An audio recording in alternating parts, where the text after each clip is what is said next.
오후 찬양 예배 시간인데 말씀을 전하게 해주셔서 또 기회를 주셔서 감사를 드립니다. 오늘 말씀을 어떤 말씀으로 함께 나눌까 고민하다가 다른 본문을 찾기보다는 우리가 1월 말씀 일기로 택하고 있는 창세기 말씀 일기 본문을 함께 나누는 것이 좋겠다 생각이 들어서 오늘 말씀 일기 본문인 창세기 31장을 가지고 지금 일어나 돌아가라 라는 제목으로 함께 은혜를 나눌까 합니다. 1월 말씀 일기 본문으로 창세기 말씀을 읽어 나가고 있는데 여러분들 말씀 일기 본문에 따라서 잘 읽어 나가고 계십니까? 다른 성경보다는 창세기 내용이 익숙하고 또 스토리가 있기 때문에 그렇게 어려운 책은 아닙니다.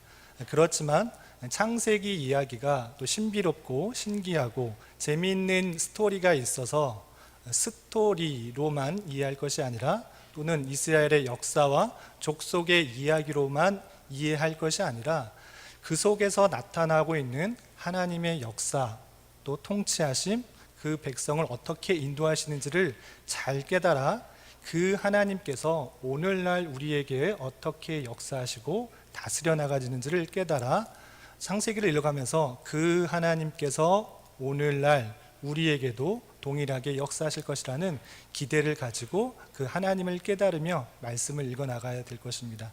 1월 아직 많이 남아있는데요, 계속 창세기 말씀을 읽어 나가면서 섭리하시고 다스리시는 그 하나님께서 우리에게도 동일하게 역사하실 것이라는 기대를 가지고 계속 읽어 나갔으면 좋겠습니다. 계속 읽어 나가고 있는 그 본문은 창세기 31장입니다. 31장에서는 우리가 방금 읽은 것처럼 야곱의 이야기가 나옵니다. 야곱의 이야기, 누구나 한 번쯤은 신앙생활 했으면 들어보셨을 만한 그런 인물인데요, 혹 모르는 분들을 위해서 잠시 소개해드리면 이렇습니다. 야곱이라는 사람은 그 뜻이 아시다시피 뒷발꿈치를 잡은 자라는 뜻입니다. 태어날 때부터 쌍둥이로 태어났는데 그 형 에서의 뒷발꿈치를 잡았기 때문에 이름을 야곱, 뒷발꿈치를 잡은 자라는 뜻으로 이름이 붙여졌습니다. 그러니까 좋은 이름은 아닙니다. 뒷발꿈치를 잡았다라는 것은 사람을 속이는 자라는 뜻이기 때문에 그 이름이 그렇게 좋은 뜻은 아닙니다. 그러한 이름과 같이 이 야곱의 일생은 어렸을 때부터 그리고 커서 결혼하기까지 계속 속고 속이는 그런 일생을 경험하게 됩니다.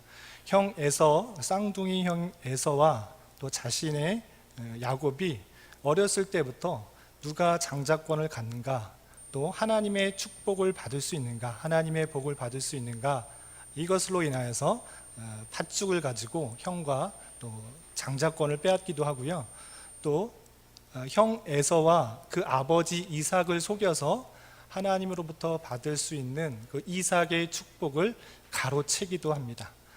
그 이삭의 축복을 가로챈 야곱은 형 에서의 그런 비난과 또 죽임이 두려워서 그의 삼촌이 있는, 외삼촌이 있는 하란으로 이동해서 살 수밖에 없는 그런 삶을 살게 됩니다. 하란에서 약 20년간의 삶을 살게 되는데 20년 살고 싶어서 산 것이 아니고 하란에서 만난 자기의 사랑하는 반려자를 만나게 되는데 이 라헬이라는 사랑하게 된 그 사람과 결혼하기 위해서 열심히 삼촌 라반에서 일했지만 라반이 야곱을 또 속여서 더 일하게 됩니다. 그래서 어쩔 수 없이 속고 속이는 관계에 있어서 14년 안에 라헬을 얻기 위해서 14년을 일하게 되고 또 자신의 재산을 얻기 위해서 6년간의 더 일을 하게 됩니다. 라반이 오히려 야곱을 속여가면서 계속 품삯을 주지 않자 20년간 하란에서의 생활을 하게 되고 20년이 되어서 겨우 다시 고향 땅, 자신의 약속했던 가나안으로 돌아올 수 있게 되는 것입니다. 가나안에서 돌아오면서 아시다시피 야곱이 그 이름이 바꾸어서 이스라엘이 됩니다.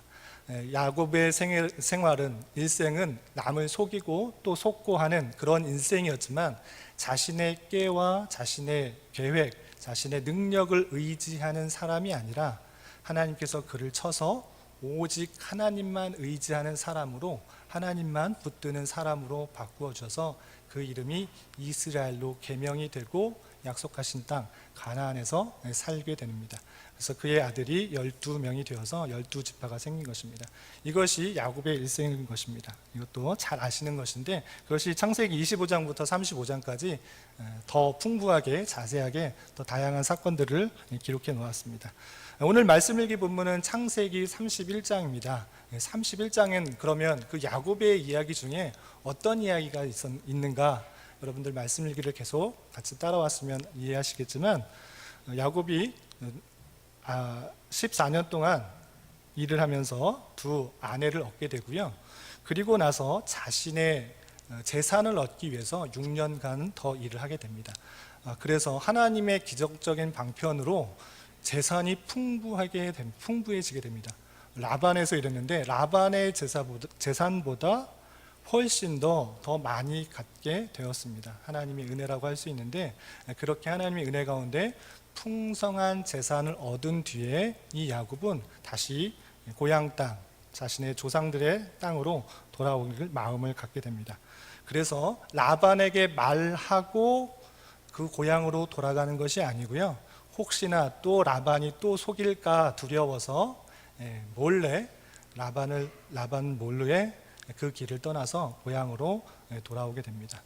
뒤늦게 이 사실을 안 라반은 그들의 군대를 데리고 많은 사람들을 이끌고 도망치다시피 한 그 야곱을 뒤쫓아가게 되고요.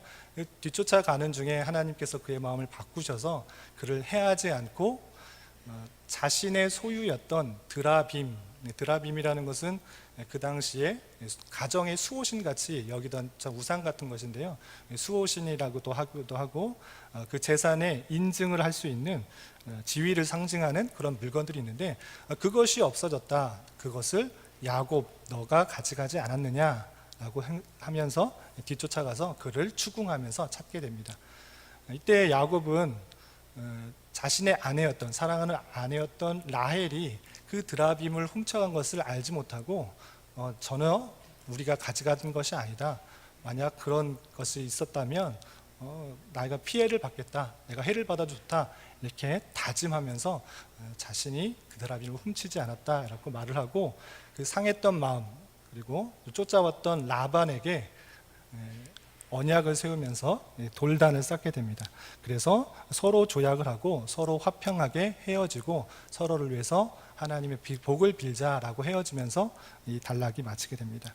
이런 창세기 31장의 내용, 그러니까 야곱이 20년간의 하란에서의 생활을 마치고 고향 땅, 조상의 땅, 다시 가나안으로 돌아가는 그 과정에 있어서 우리가 좀 살펴볼 것이 있는데 그 속에서 우리가 어떤 것들을 생각하며 또 도전받으며 우리 삶에 적용해야 될지 몇 가지 살펴보도록 하겠습니다.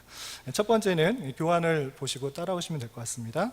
첫 번째는 야곱이 고향으로 돌아가게 된 이유에 대해서 좀 생각해 보아야 될 것입니다.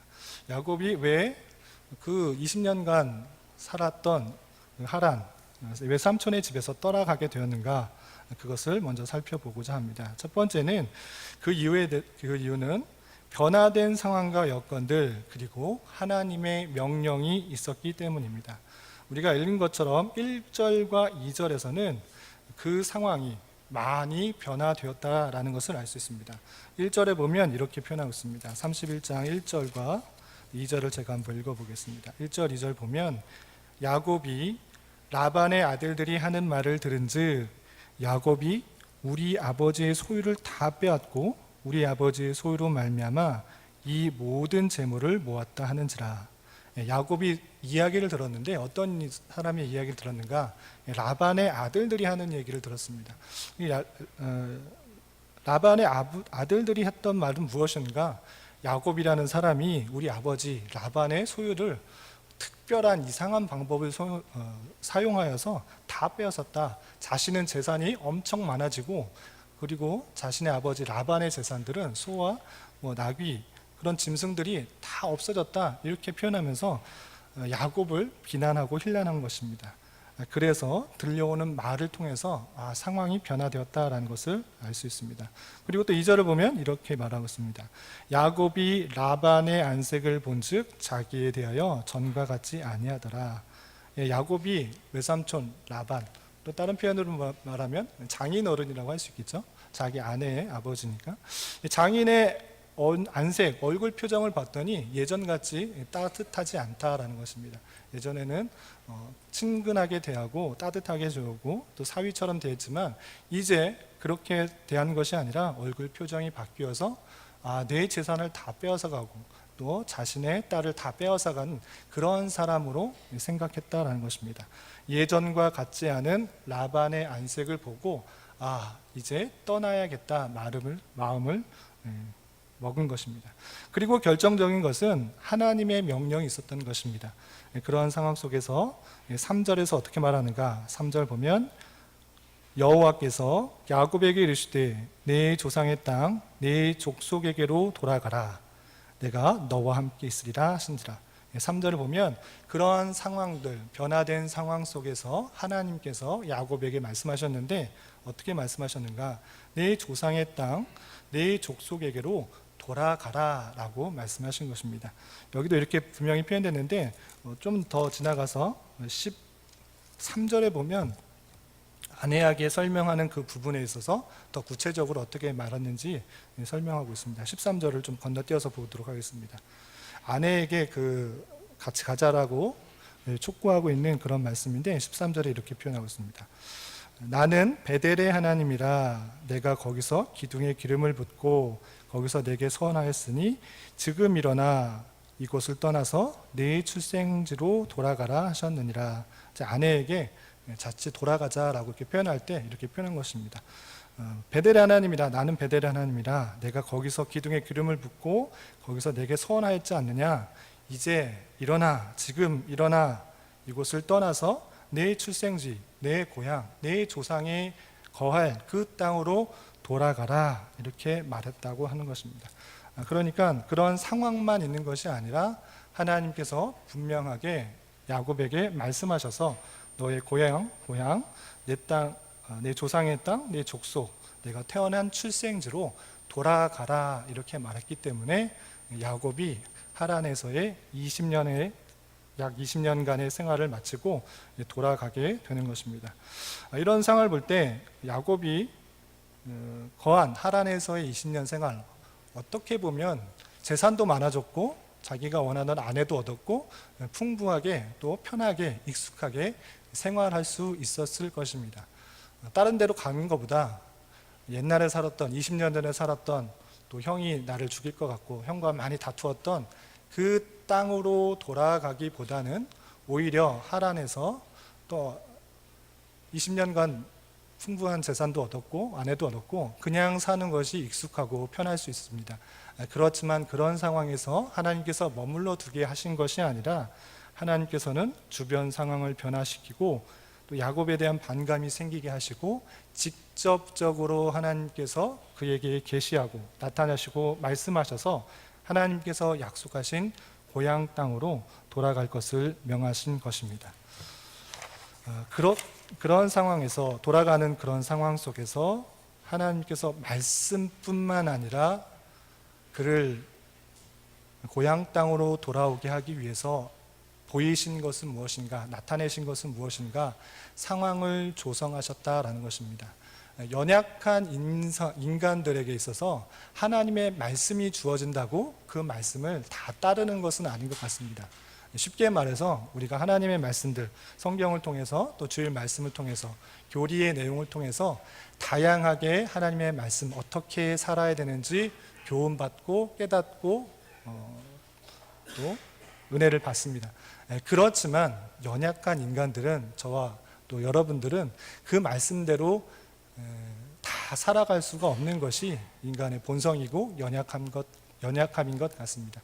그렇기 때문에 하나님께서는 하나님의 뜻을 이루기 위해서 어떤 방편을 사용하시는가?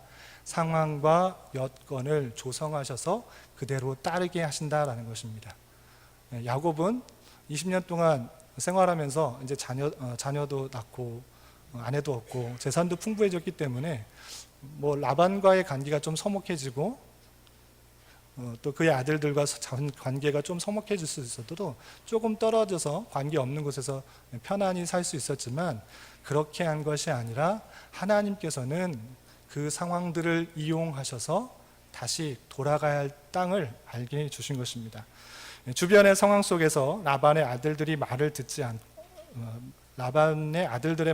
않고 또한 라반의 안색이 바뀌지 않았다면 어쩌면 야곱은 고향으로 돌아가지 않았을 것입니다.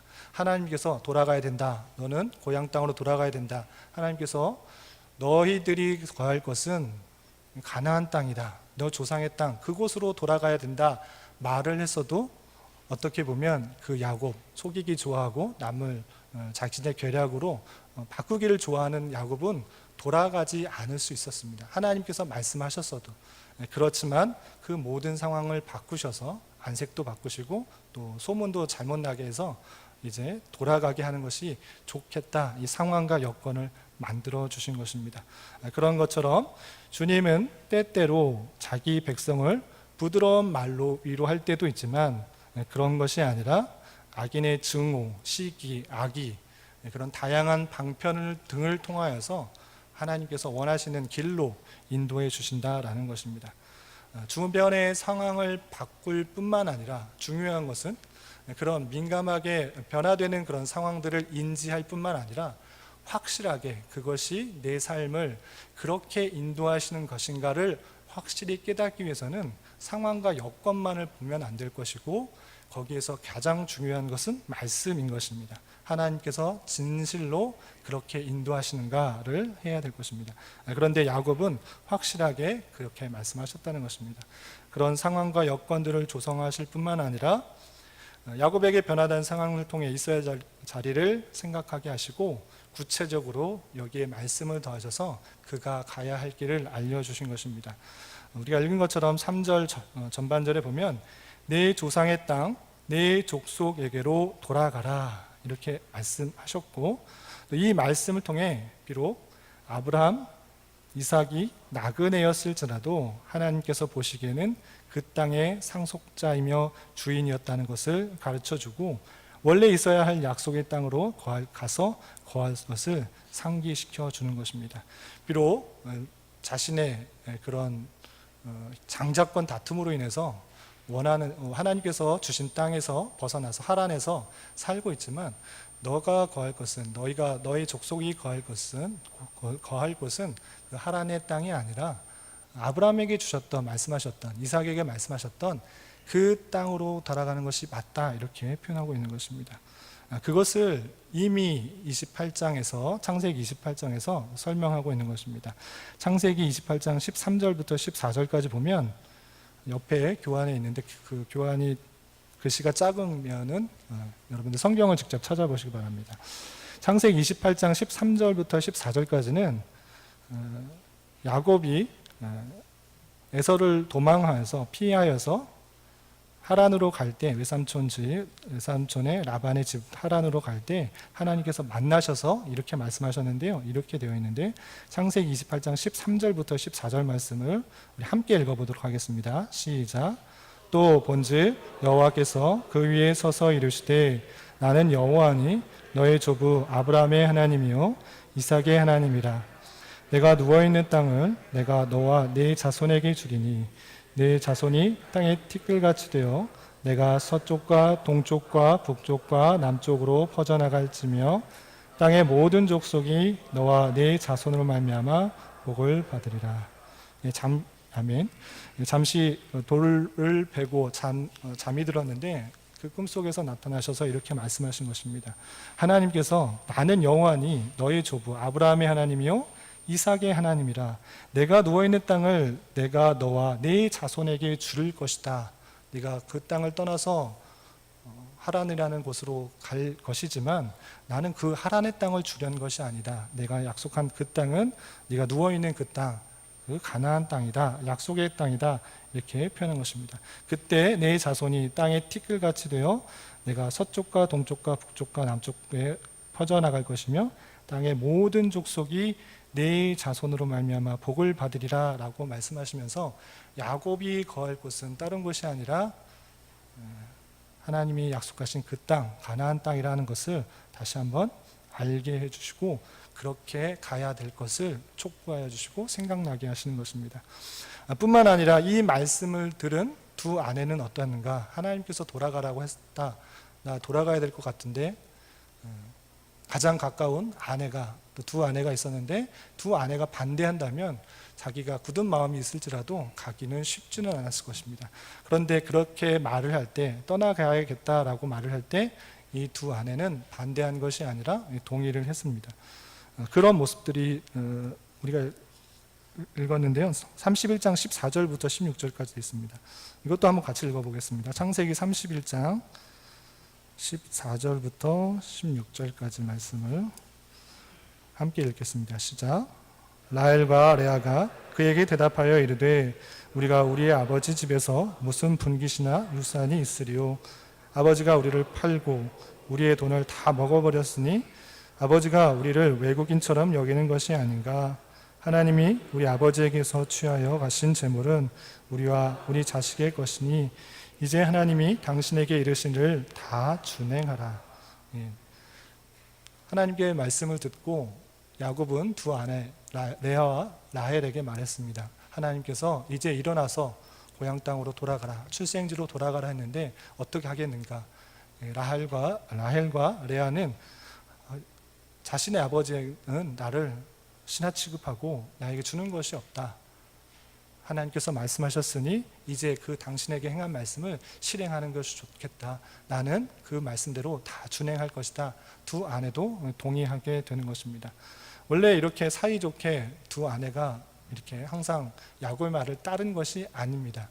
30장 한 장만 넘겨봐도 두 아내는 야곱의 서로의 사랑을 얻고 또 자식의 인정을 받기 위해서 서로 아들을 낳기 위해 경쟁적으로 아들을 낳았던, 서로 분쟁하며 요란하게 했던 모습들이 한 장만 넘겨도 나타나 있는 것입니다.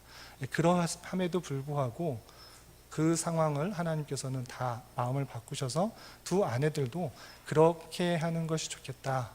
야곱이 들은 대로 고향 땅으로 돌아가는 게 좋겠다라고 듣고 또 아내도 그렇게 결정하게 된 것입니다.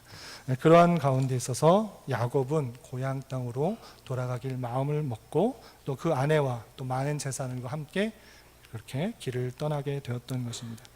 그렇다면 또 한 가지 생각해 보게 되는 것은 야곱이 가야 할 길과 그 길을 어떻게 하나님께서 인도하시는가까지 생각해 보면 좋겠습니다.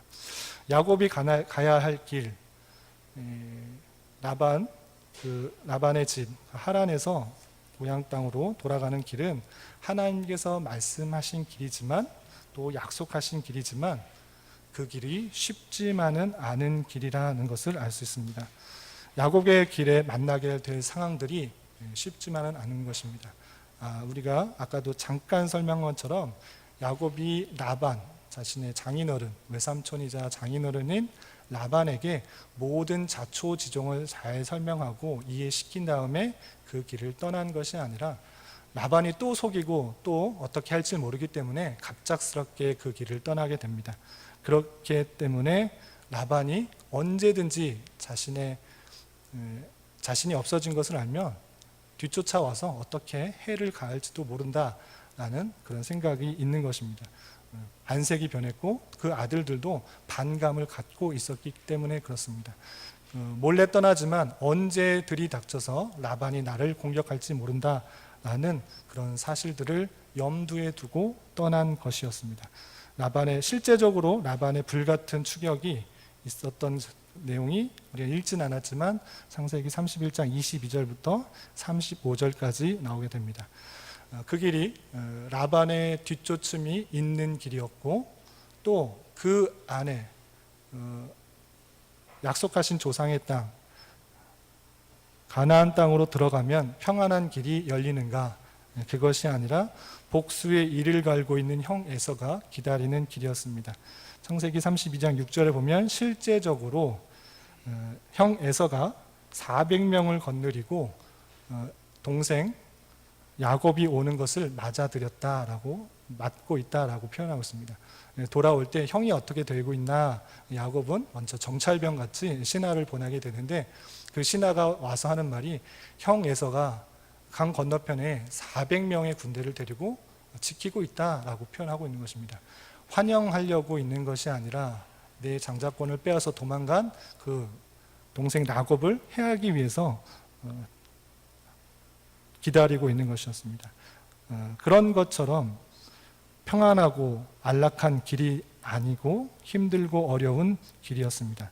이런 길임에도 불구하고 야곱은 돌아가라, 이제 돌아가라, 지금 일어나서 돌아가라, 네가 구할 것은 그곳이 아니다라는 말씀을 붙들고 이제 그 언약과 소명을 확인하고 확고한 신념을 가지고 발걸음을 떼도록 한 것입니다. 그런 걸음 가운데 있다라는 사실들을 잊지 말아야 될 것입니다.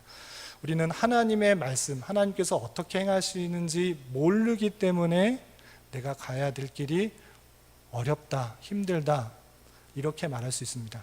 그렇지만 하나님께서 분명하고도 구체적인 약속을 주시고 가야 할 길을 알매도 불구하고 그 길이 쉽지 않을 수 있다라는 사실들을 잊지 말아야 될 것입니다. 야곱도 하나님께서 분명히 약속하신 길이고 또 허락하신 길이지만 그 길이 쉽지만은 않은 길이었고 또 예상되는 어려움들이 분명히 있었습니다. 그런 것에 피해간 것이 아니라 담대하게 맞서고 또 나아가는 그런 발걸음이 야곱의 길이었던 것입니다. 그러한데 그러한 길을 가는 데 있어서 하나님께서 나 몰라라, 그냥 알아서 열심히 해봐라, 그렇게 한 것이 아니라 그러한 야곱의 길에 동행하셔서 격려하시고 인도하시는 하나님의 손길들을 우리는 살펴볼 수 있습니다. 13절에서 보면 우리 아까 읽었는데 나는 베델의 하나님이라 이렇게 표현하고 있습니다. 하나님께서 야곱에게 너 돌아가라, 다시 이제 일어나서 돌아가라, 고향의 땅, 너 조상의 땅, 약속하신 그 땅으로 돌아가라 할 때 나는 어떠한 하나님인가 라고 했을 때 베델의 하나님이다 라고 자신을 밝히고 있습니다. 13절에 나는 베델의 하나님이라. 그래서 앞서 읽어봤던 본문을 잘 기억하고 있으면 이 베델의 하나님이라는 것이 무슨 뜻인지를 알 수 있는데, 이 베델이라는 지역에서 하나님께서 조상의 땅 가나안에서 하란으로 이동할 때 하나님께서 만나주신 그 땅을 벳엘이라고 이렇게 이름 지어줬는데 그 베델에서 분명히 이렇게 약속하신 것입니다. 28장 13절부터 15절까지인데 13절, 14절은 아까 읽었고요. 15절에 이렇게 약속하셨습니다. 내가 너와 함께 있어 내가 어디로 가든지 너를 지키며 너를 이끌어 이 땅으로 돌아오게 할지라. 내가 내게 허락한 것을 다 이루기까지 너를 떠나지 아니하리라. 하나님께서 네가 어디 있든지 간에 지켜 보호할 것이다. 너를 이끌어서 다시 이 땅으로 되돌아오게 할 것이다. 너는 나만 믿어라. 너와 함께 하시는 그 하나님, 그냥 가나안 땅 어디 국지적인 어느 곳에서만 구하는 것이 아니라 어디에서만 구하는 것이 아니라 어디에 있든지 함께하여 주시고 또 나타나 주시고 이끌어 주시는 그 하나님, 그 하나님을 믿어라. 내가 너와 함께하여서 내가 허락한 것을 다 이루기까지 너를 떠나지 아니할 것이다. 어디로 가든지 너를 지킬 것이고 너는 다시 되돌아오게 될 것이다. 그 하나님, 그렇게 말했던 하나님, 나는 베델의 하나님이다 라고 야곱을 격려하고 있는 것입니다. 또한 3절과 5절, 13절에서도 계속 반복해서 하는 것은 무엇이냐면 너 혼자 있는 것이 아니라 내가 너와 항상 함께 할 것이다 라는 것으로 격려해 주고 있습니다. 3절 하반절에 내가 내 족속에게로 돌아가라, 내가 너와 함께 있으리라 하신지라 라는 표현이 있고요. 5절 하반절에도 내 아버지 하나님은 나와 함께 계셨느니라 라는 표현들이 있고, 또 13절 13절에서도 베델의 하나님이라 내가 거기서 기둥에 기름을 붓고 내가 거기서 내게 서원하였으니 지금 일어나 그곳을 떠나서 내 출생지로 돌아가라 하면서 이 베델의 하나님, 너와 함께 하시는 그 하나님을 일러 주셨던 것을 기억해 볼 수 있습니다.